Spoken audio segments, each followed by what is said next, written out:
నమస్తే, నా పేరు హేమ. బులెటిన్ కన్నా ముందు హెడ్లైన్స్.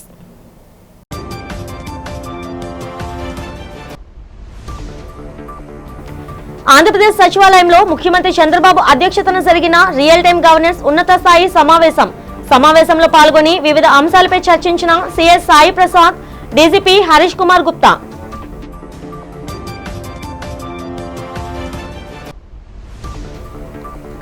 సముద్రంలో వేటకెళ్లి గల్లంతైన విశాఖ మత్స్యకారుల కుటుంబాలను మృత్యుంజయుడు చిన్నాను పరామర్శించిన మాజీ ముఖ్యమంత్రి జగన్.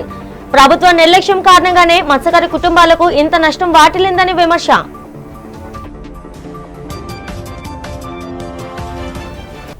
పశువుల కాపరి దానయ్య మృతికి కారణమైన మాజీ మంత్రి సిదిరి అప్పలరాజు కుమారుడికి శిక్ష తప్పదన్న విశాఖ టీడీపీ అధ్యక్షుడు చోడే పట్టాభి.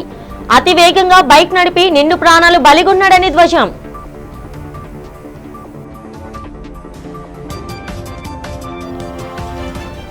రాష్ట్రంలో మాదక ద్రవ్యాల నివారణ, గంజాయి సాగు నిర్మూలనకు కట్టుదిట్టమైన చర్యలు చేపడుతున్నామన్న ఈగల్ ఐజీ ఆర్కే రవికృష్ణ. యువత మత్తు పదార్థాలకు బానిస అవ్వరాదని హితవు. ఆంధ్రప్రదేశ్ సచివాలయంలో రియల్ టైమ్ గవర్నెన్స్ ఆర్టీజీపై ముఖ్యమంత్రి చంద్రబాబు నాయుడు ఉన్నత స్థాయి సమీక్ష సమావేశాన్ని నిర్వహించారు.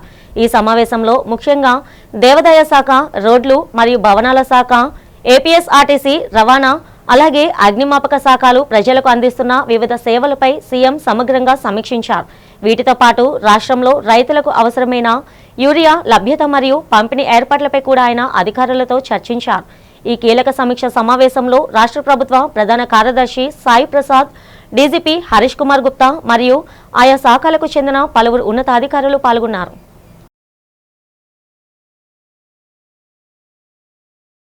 విశాఖ జాలారిపేటలో బోట్ ప్రమాదానికి గురైన మత్స్యకార కుటుంబాలను వైఎస్ఆర్సీపీ అధినేత మాజీ ముఖ్యమంత్రి వైఎస్ జగన్మోహన్ రెడ్డి పరామర్శించారు. ప్రమాదంపై వివరాలు అడిగి తెలుసుకున్న ఆయన చంద్రబాబు ప్రభుత్వంపై తీవ్రస్థాయిలో మండిపడ్డారు. బోటు ప్రమాదం జరిగిన వెంటనే సమాచారం అందించిన అధికారులు కూటమి ప్రభుత్వం స్పందించలేదని వైఎస్ జగన్ ఆగ్రహం వ్యక్తం చేశారు. రాత్రి వేళలోనే కలెక్టర్, మెరైన్ సీఐలకు మెసేజ్ పంపించినప్పటికీ సకాలంలో కోస్ట్ గార్డ్ రంగంలోకి దిగి ఉంటే మత్స్యకారుల ప్రాణాలు దక్కేవని అన్నారు. ప్రమాదం జరిగిన తర్వాత ఒక్క అధికారి గాని, ఉత్తరాంధ్రకు చెందిన మంత్రులు గాని బాధితులను పరామర్శించకపోవడం దారుణమన్నారు. ప్రభుత్వం నియమించిన త్రిమెన్ కమిటీ నివేదిక అంతా తప్పుల తడికని కొట్టిపారేశారు. బాధిత మత్స్యకార కుటుంబాలకు తూతు మంత్రంగా కాకుండా తక్షణమే ఒక్కో కుటుంబానికి ₹1,00,00,000 చొప్పున ఎక్స్గ్రేషియా చెల్లించాలని వైఎస్ జగన్ డిమాండ్ చేశారు. తమ ప్రభుత్వం అధికారంలో ఉన్నప్పుడు మత్స్యకారులకు పూర్తి భరోసా ఉండేదని, పాకిస్తాన్లో చిక్కుకున్న వారిని కూడా సురక్షితంగా రప్పించామని గుర్తు చేశారు. వైఎస్ఆర్సీపీ హయాంలో కట్టిన షిప్పింగ్ హార్బర్లను ఈ ప్రభుత్వం ప్రైవేట్ వ్యక్తులకు అమ్ముకుంటుందని, ప్రజల జీవితాలతో చంద్రబాబు ఆడుకుంటున్నారని ఆయన ధ్వజమెత్తారు. ఫిషరీస్ డిపార్ట్మెంట్ అధికారులకు కలిసి విన్నవించినారు. 7 గంటల సమయంలో ఫిషరీస్ డిపార్ట్మెంట్ అధికారులు ఎవరు కూడా స్పందించని పరిస్థితి అక్కడ కనపడేసరికి రాత్రి 10:30 గంటకు జానకి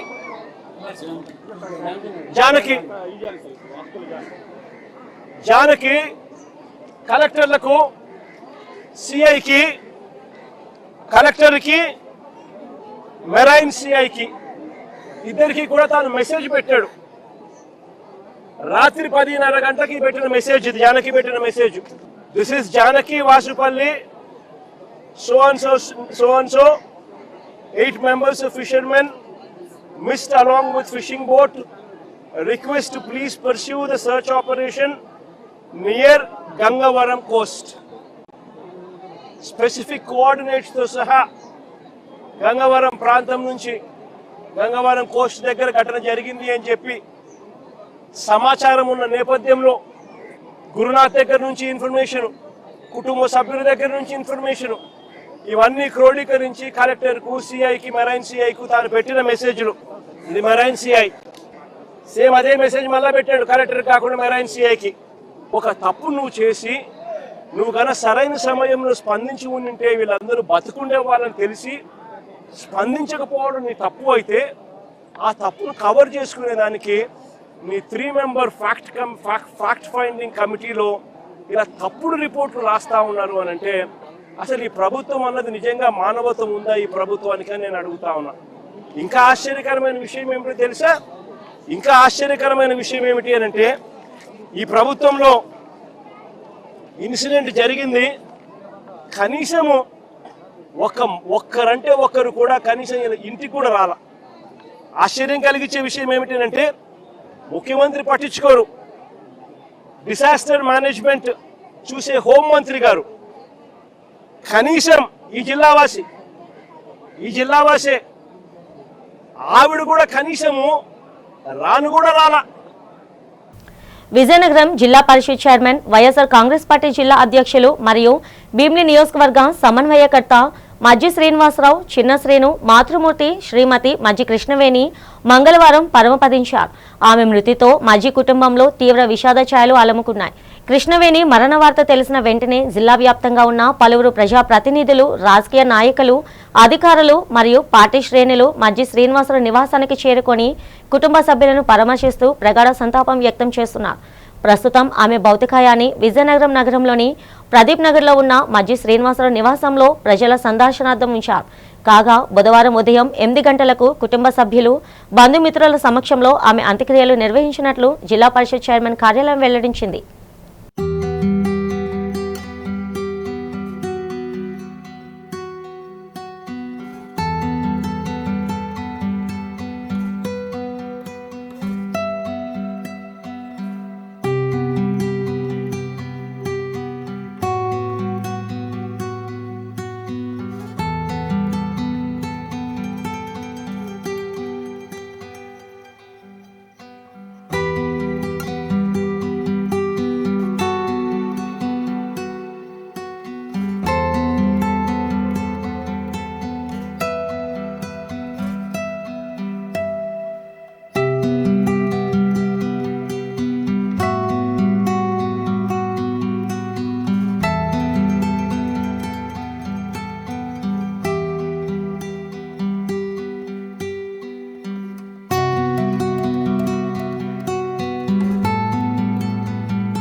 రాష్ట్ర వ్యాప్తంగా వచ్చే నెల 20వ తేదీ వరకు పల్లెబాట కార్యక్రమాన్ని నిర్వహిస్తామని ఈగల్ చీఫ్ ఐజీఆర్కే రవికృష్ణ తెలిపారు. అల్లూరు జిల్లాలోని కొత్తవలస గ్రామంలో పల్లెబాట కార్యక్రమాన్ని ఆయన ప్రారంభించారు. ఈ సందర్భంగా రవికృష్ణ మాట్లాడుతూ గంజాయి సాగు నిర్మూలనే లక్ష్యంగా పల్లెబాట కార్యక్రమాన్ని నిర్వహిస్తున్నామని తెలిపారు. డ్రోన్ సర్వే, కార్డన్ సెర్చ్ నిర్వహిస్తూ గంజాయి నిర్మూలనకు చర్యలు తీసుకుంటున్నామని చెప్పారు. 25,000 మంది రైతులకు 35,000 ఎకరాలలో గంజాయి ప్రత్యామ్నాయ పంటల సాగుకు విత్తనాలు పంపిణీ చేశామన్నారు. ఒడిశా రాష్ట్రం నుండి గంజాయి అక్రమ నివారణకు అరికట్టేందుకు చెక్ పోస్టులను బలోపేతం చేశామని రవికృష్ణ తెలిపారు. ఈగల్ క్లబ్స్ ప్రారంభించి విద్యార్థుల్లో మాదక ద్రవ్యాలపై అవగాహన కల్పిస్తున్నామన్నారు. గంజాయి అక్రమ రవాణా గురించి 1972 నెంబర్కి సమాచారం ఇవ్వాలని కోరారు. ఈ కార్యక్రమంలో ఎస్పీ స్వరూపరాణి, అడిషనల్ ఎస్పీ చుక్కా శ్రీనివాస్, పలువురు అధికారులు, సిబ్బంది పాల్గొన్నారు. 375 హార్డ్ కోర్ గ్రామాలు మనం గుర్తించడం జరిగింది. 359 ఫ్యామిలీస్, వాళ్ళు ఎప్పటికీ మారాలనుకున్న ఫ్యామిలీస్ కూడా మార్పు చెందడం జరిగింది. ఈ 375 గ్రామాల్లో కూడా ఈరోజు గంజాయి సాగు లేదు.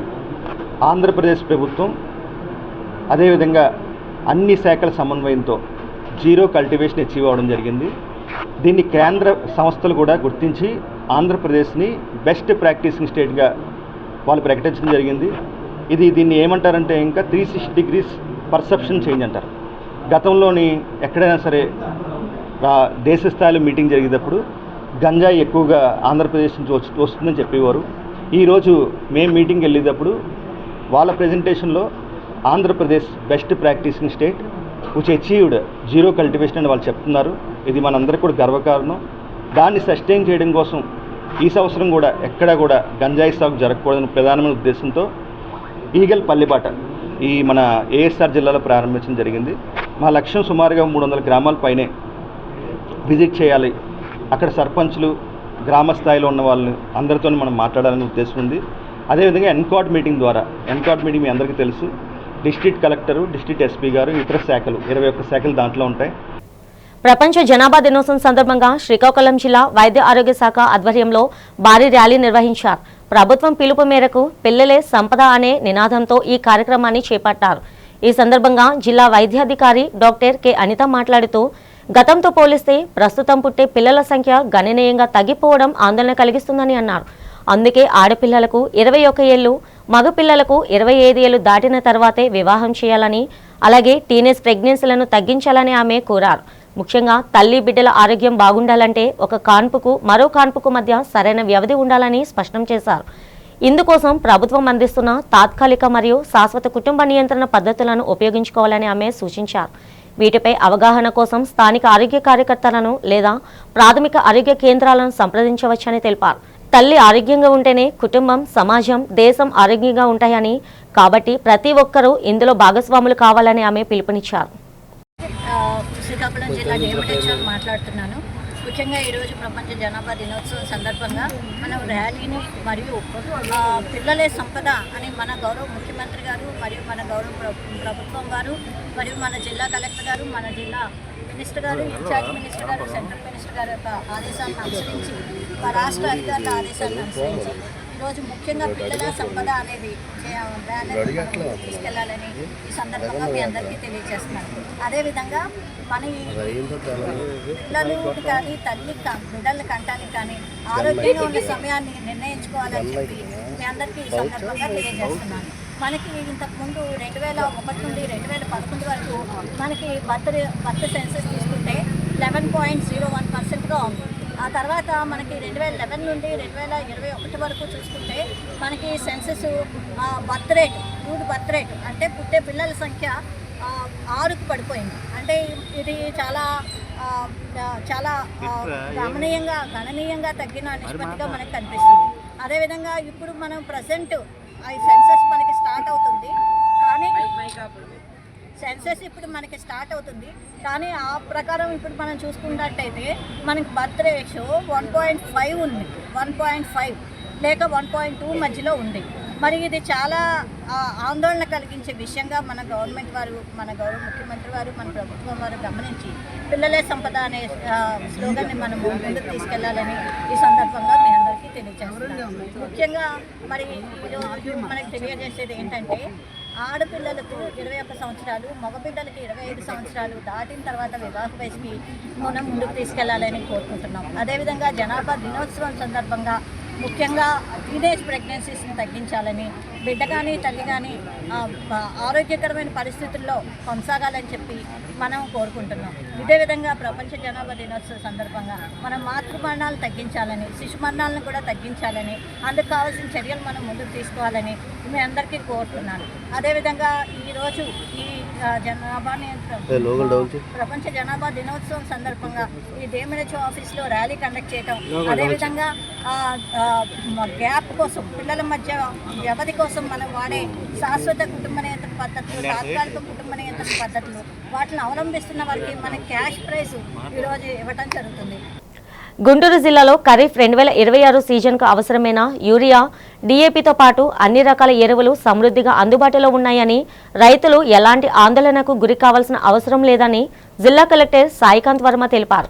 మంగళవారం జిల్లా కలెక్టరేట్లో నిర్వహించిన పత్రికా సమావేశంలో కలెక్టర్ మాట్లాడుతూ ఖరీఫ్ సీజన్కు జిల్లాకు మొత్తం 58,481 మెట్రిక్ టన్నుల ఎరువులు అవసరమని అంచనా వేయగా అందులో యూరియా, DAP అవసరం 41,028 మెట్రిక్ టన్నులు ఉందన్నారు.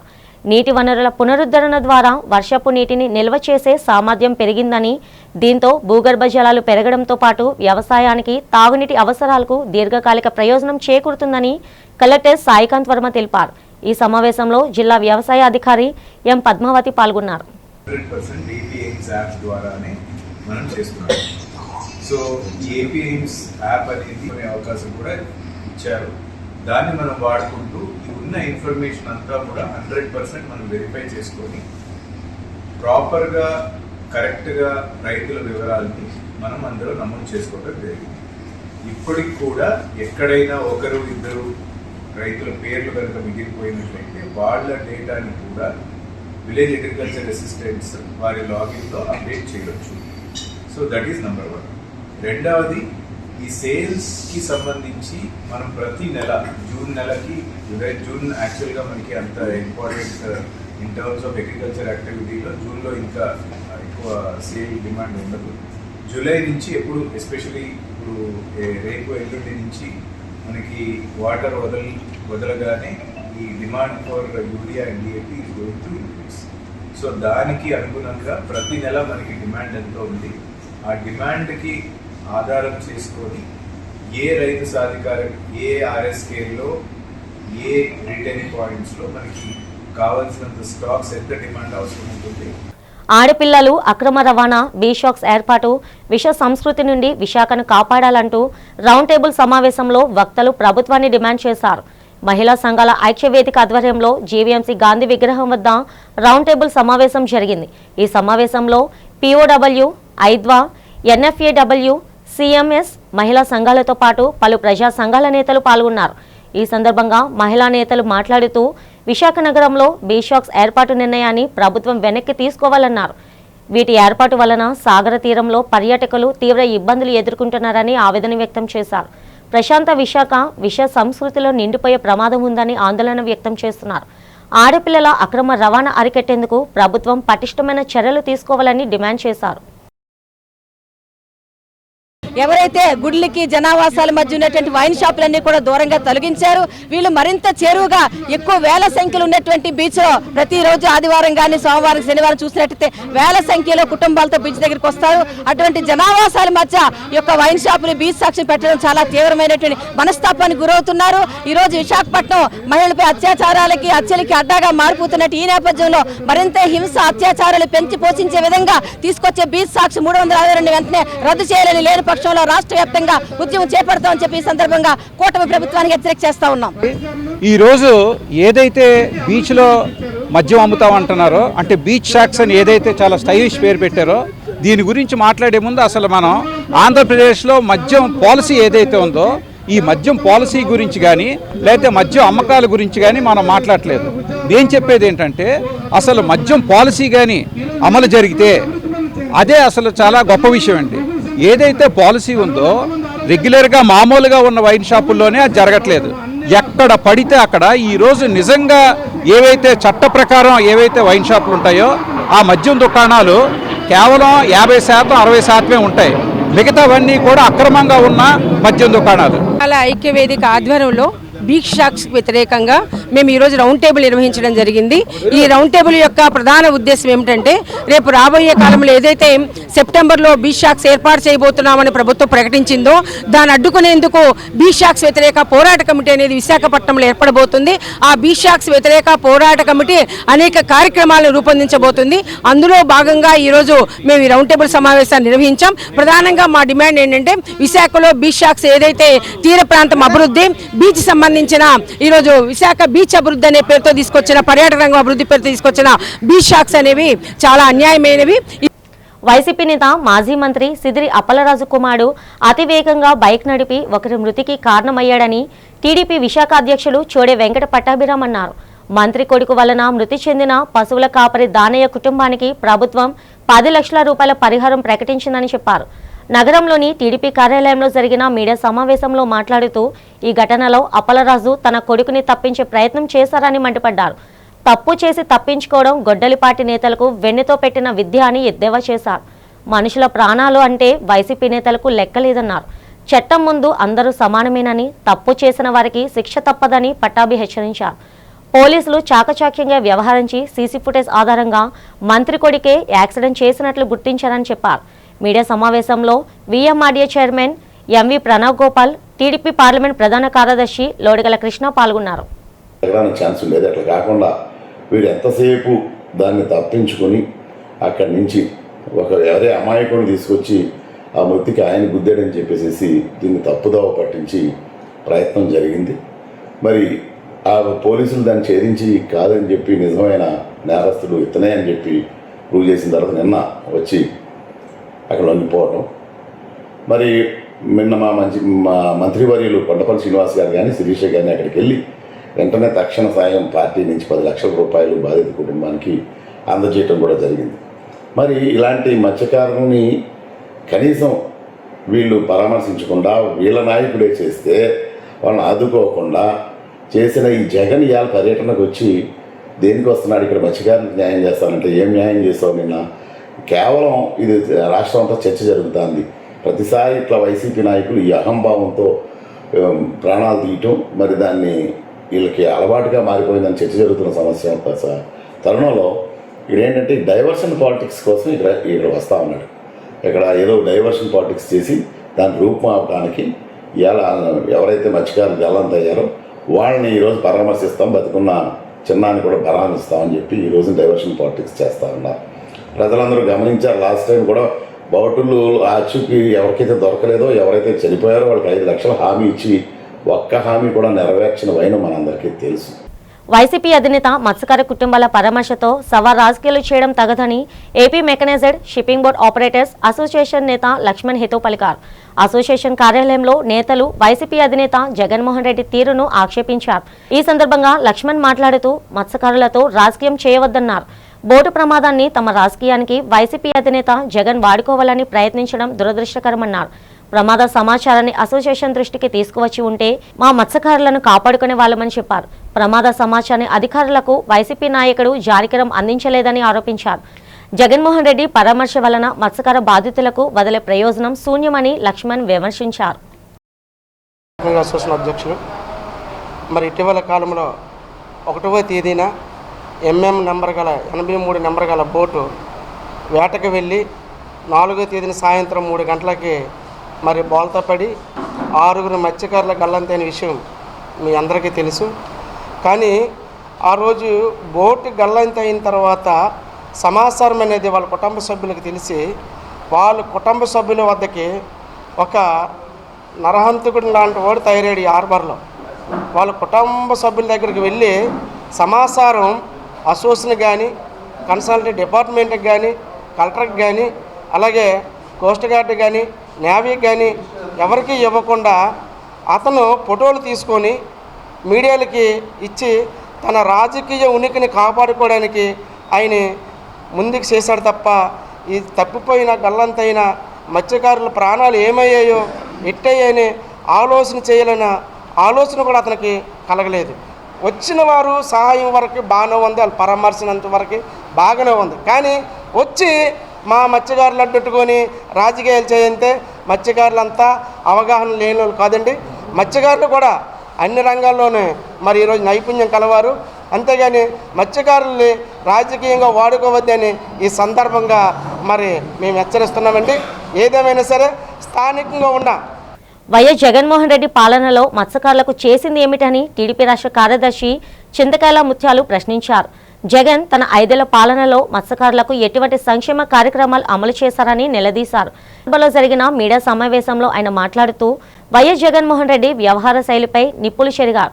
ముఖ్యమంత్రి చంద్రబాబు నాయుడు మత్స్యకారుల పక్షపాతి అని గుర్తు చేశారు.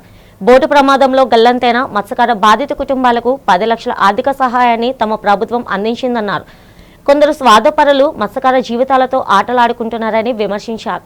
వైఎస్ జగన్మోహన్ రెడ్డికి మత్స్యకార బాధితుల పట్ల అభిమానం ఉంటే ఆర్థిక సహాయాన్ని అందించాలని చింతకాయల ముత్యాలు సూచించారు. అంతేకాని బోటు ప్రమాద ఘటనను రాజకీయ లబ్ధికి వినియోగించుకుంటే సహించమని హెచ్చరించారు.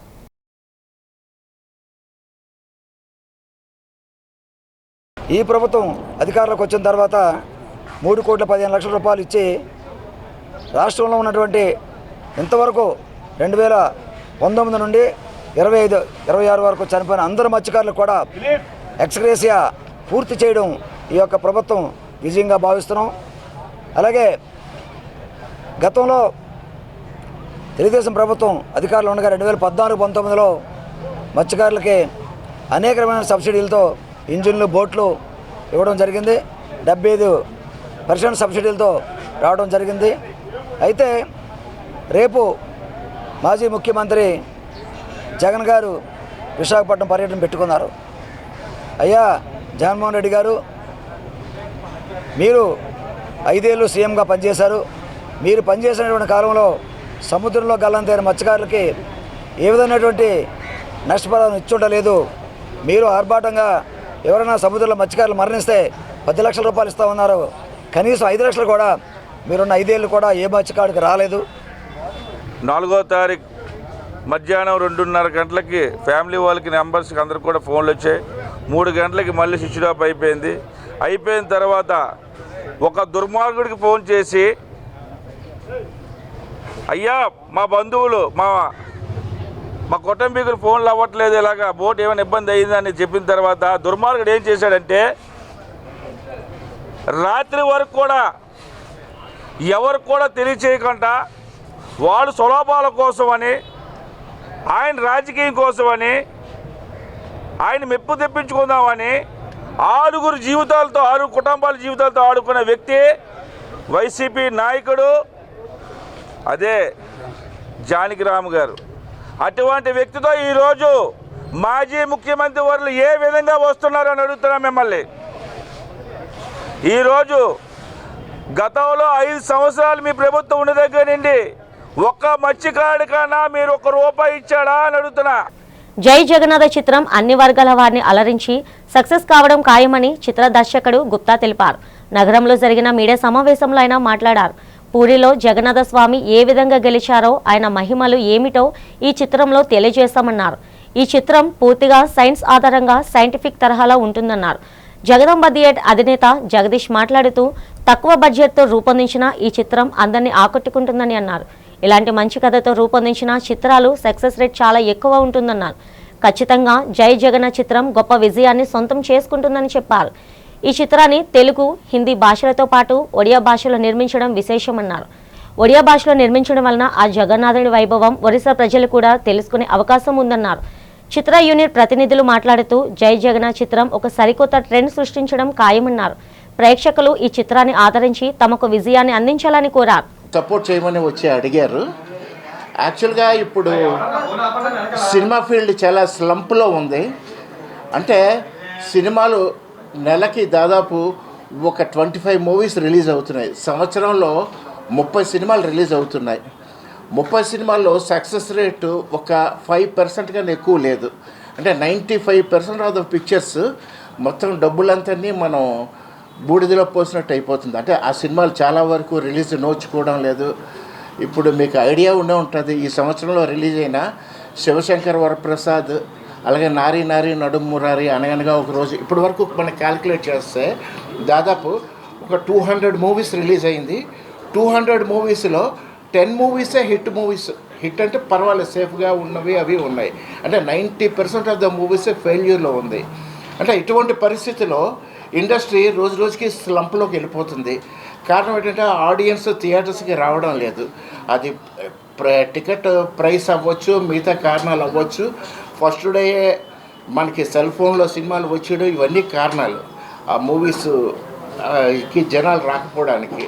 అంటే ఇలాంటి పరిస్థితి ఇలాగే కంటిన్యూ అయితే చాలా థియేటర్స్ క్లోజ్ అయిపోయి, ఇప్పటికే చాలా థియేటర్స్ మీ అందరికీ తెలుసు క్లోజ్ అయిపోయి ఉన్నది. ఇంకా ఇదే పరిస్థితి కంటిన్యూ అయితే బాగా క్లోజ్ అయిపోతుంది. దానికి కారణాలు ఏంటంటే పిక్చర్, ఇప్పుడు మీరు చెప్పారు కదా 95% ఆఫ్ ద మూవీస్ ఫెయిల్యూర్ అవ్వడానికి కారణాలు ఏంటంటే బడ్జెట్. వాళ్ళు అనుకున్నది అంటే తీయాలి అనుకుంటే 10 కోట్లలో తీయచ్చు, దాన్ని 40-50 కోట్లలో తీస్తున్నారు. మీకోసం లేట్ అవ్వడం వల్ల యాక్చువల్లీ నేను గుప్తా, నా పేరు గుప్తా గొలారి.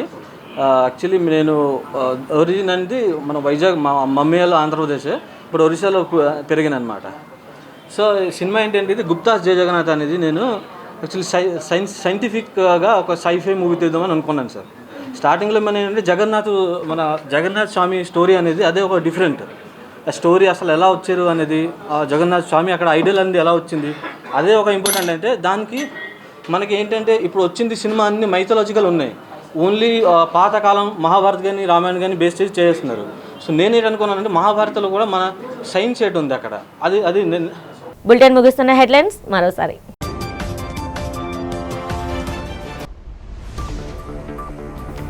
ఆంధ్రప్రదేశ్ సచివాలయంలో ముఖ్యమంత్రి చంద్రబాబు అధ్యక్షతన జరిగిన రియల్ టైం గవర్నెన్స్ ఉన్నత స్థాయి సమావేశంలో పాల్గొని వివిధ అంశాలపై చర్చించిన సిఎస్ సాయి ప్రసాద్, డీజీపీ హరీష్ కుమార్ గుప్తా.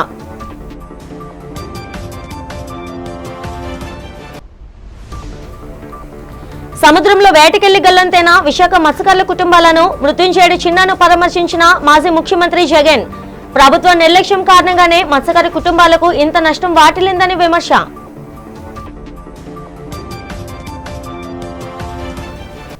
పశువుల కాపరి దానయ్య మృతికి కారణమైన మాజీ మంత్రి సిదిరి అప్పలరాజు కుమారుడికి శిక్ష తప్పదన్న విశాఖ టీడీపీ అధ్యక్షుడు చోడే పట్టాభి. అతి వేగంగా బైక్ నడిపి నిండు ప్రాణాలు బలిగొన్నాడని ధ్వజం.